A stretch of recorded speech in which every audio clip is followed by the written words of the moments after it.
ఆలోచన చేయాలి. రాష్ట్ర ప్రజలందరూ కూడా ఆలోచన చేయాలి. ఈరోజు వ్యక్తిగత కారణాల కోసం రాజశేఖర రెడ్డి బిడ్డ ఆంధ్ర రాష్ట్ర రాజకీయాలలో అడుగుపెట్టలేదు.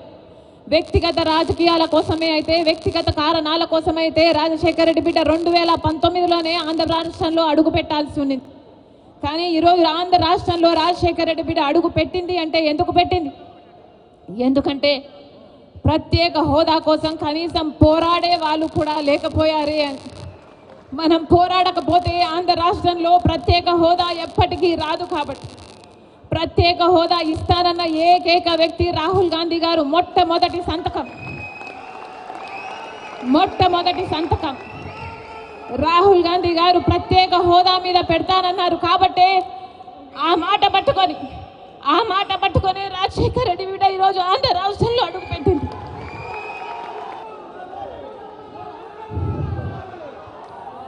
ప్రత్యేక హోదా లేకపోతే ఆంధ్ర రాష్ట్రానికి భవిష్యత్తే లేదు.